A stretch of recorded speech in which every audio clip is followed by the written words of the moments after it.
कि कल महाराष्ट्र के डिप्टी चीफ मिनिस्टर इस तारीखी शहर को आए थे और आकर गैर जरूरी मेरा नाम अपनी जबान पर लाए। हाँ, देवेंद्र फडणवीस बोले, सुनो ओवैसी, ए देवेंद्र फडणवीस, याद रखो तुम मेरी जबान का मुकाबला नहीं कर सकते ना। अगर तुम मोदी अमित शाह भी बैठ गए तो मेरी जबान का मुकाबला नहीं कर सकते।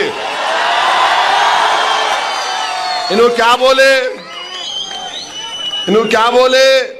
ए ओवैसी,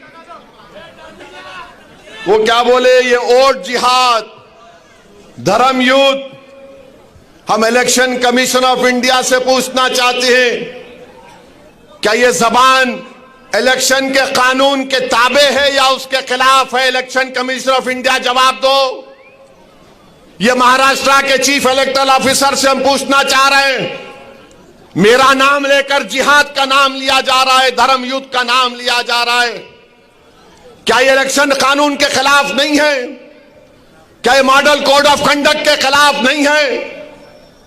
ये लोकशाही है, जमहूरियत है, यहां पर धर्म युद्ध और जिहाद कहां से आ गया फडणवीस? खैर, तुमने बोला, अब तुमको खुजली होगी अब जब मैं बोलूंगा यहां से। अब सुनो देवेंद्र फडणवीस, तुमने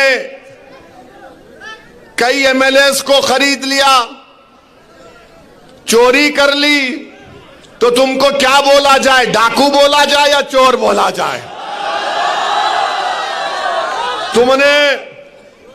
तुमने महाराष्ट्र से एक ड्रग पार्क का प्रोजेक्ट आ रहा था 3000 करोड़ का, टाटा एयरबस का प्रोजेक्ट 22,000 करोड़ का महाराष्ट्र को आ रहा था, वेदांता फॉक्सकॉन का 1,55,000 करोड़ का प्रोजेक्ट आ रहा था, मेडिकल की इक्विपमेंट बनाने का प्रोजेक्ट आ रहा था 4,024 करोड़ का।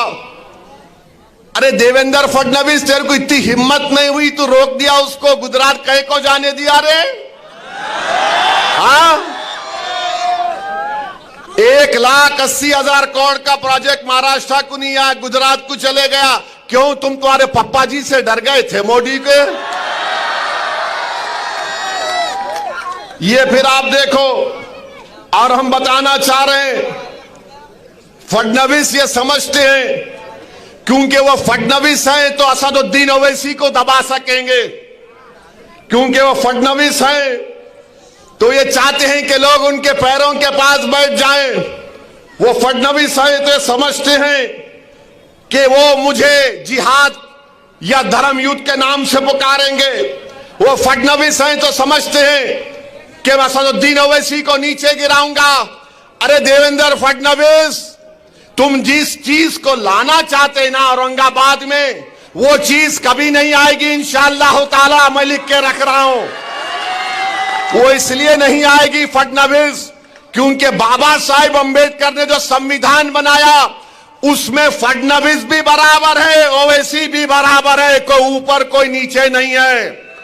और फडणवीस, मैं तुमको चैलेंज कर रहा हूं, तुम महाराष्ट्र में किधर भी हो, तुम्हारी जबान पर दूल्हे भाई का नाम तो आ गया ना। अब तुमसे मैं कह रहा हूं फडणवीस, तुम्हारी जबान से जरांगे पाटिल का नाम निकलेगा, जरांगे पाटिल का नाम निकलेगा फडणवीस,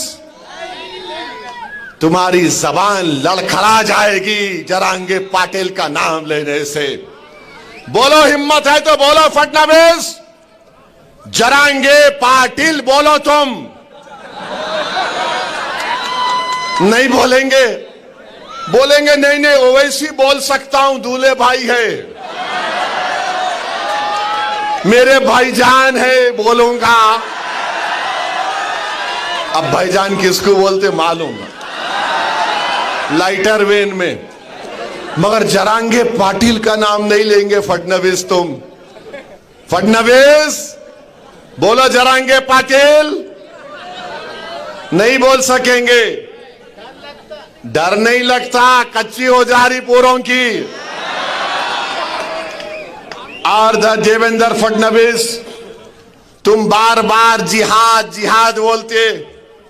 सुनो फडणवीस, तुम्हारा हीरो जेल में बैठकर अंग्रेजों को लव लेटर लिख रहा था।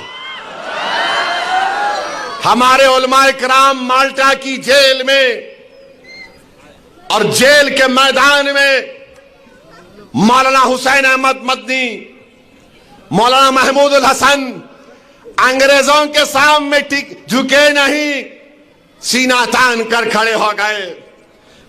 सुनो फडणवीस, अल्लामा फजल कैराबादी काला पानी की जेल में थे।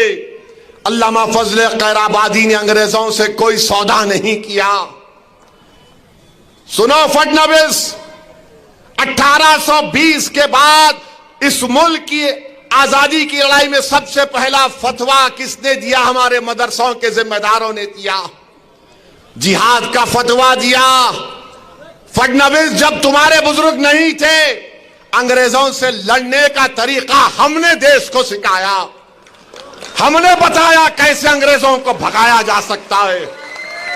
तारीख गवाह है कि दिल्ली की जामा मस्जिद से लेकर वो जो पंजाब का पाकिस्तान का बॉर्डर है मौजूदा, उन झाड़ों और पेड़ों पर हमारे उलमाए किराम की लाशें फकर से लटक रही थी। वो लटक तो रही थी मगर पुकार पुकार कर पैगाम दे रही थी तुम जैसे फडणवीस लोगों को कि देखो, इस देश से हमने मोहब्बत की और इस देश को आजाद कराने के लिए हमने अपना सब कुछ कुर्बान कर दिया। आज फडणवीस बोलते जिहाद। फडणवीस, तुमको जिहाद, फडणवीस क्या बोले? ओट जिहाद। अभी लैंड जिहाद हो गया, लव जिहाद हो गया, एग्जाम जिहाद हो गया। अब फडणवीस, आरएसएस, बीजेपी बोल रही ओट जिहाद। यानी धूलिया में मालेगांव सेंट्रल की सीट से बीजेपी के उम्मीदवार को वोट नहीं मिला तो फडणवीस बोल रहे ओट जिहाद। हमको सेंट्रल मालेगांव से वोट नहीं मिले, जहां तुम्हारे को वोट नहीं मिला वहां जिहाद हो गया, जहां तुम्हारे को हार गए वहां जिहाद हो गया। तुम गुजरात में भी एक सीट हार गए, कैसा हारे बोलो? तुम हैदराबाद में मेरे खिलाफ हार गए, कैसा हारे बोलो?